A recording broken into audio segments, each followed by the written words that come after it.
¿A qué se refiere la biología del cáncer? ¿Para qué nos sirve?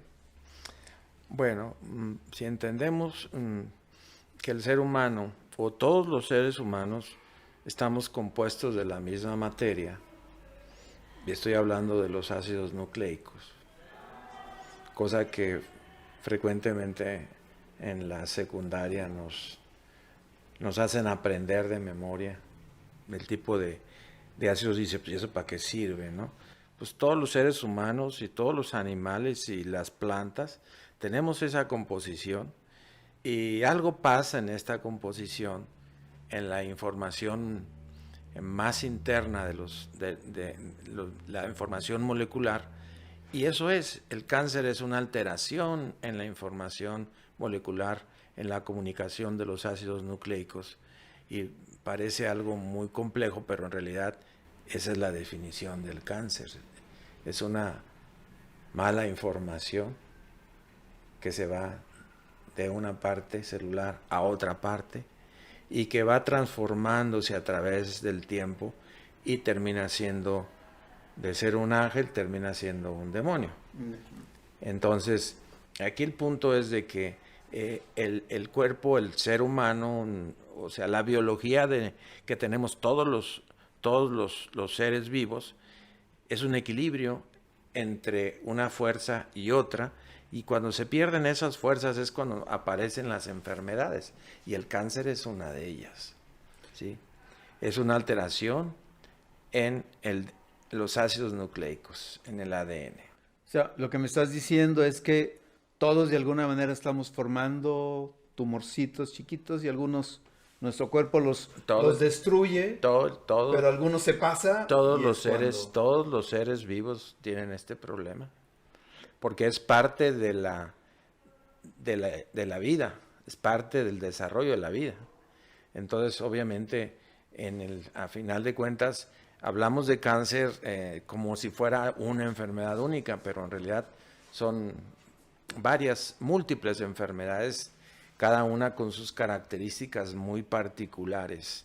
Tan esto es así que la ciencia o los investigadores, a final de cuentas, vienen evaluando la forma en que estos diferentes cánceres se parecen entre sí. Y a eso se le ha denominado las marcas del cáncer, hallmark of cancer.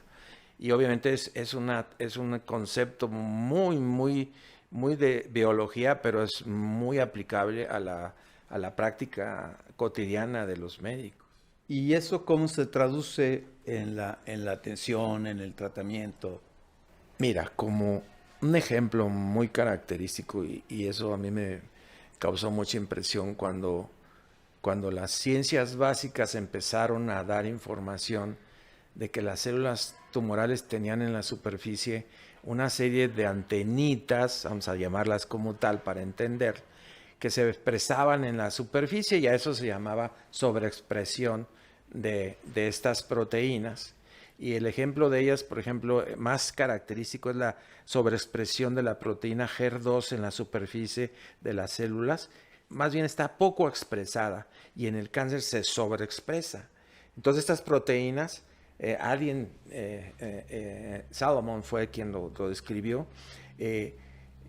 esas proteínas deben de tener alguna forma de bloquearlas, y entonces diseñó un anticuerpo contra esas proteínas, y estamos hablando de uno de los avances de la ciencia en cáncer de mama más importantes.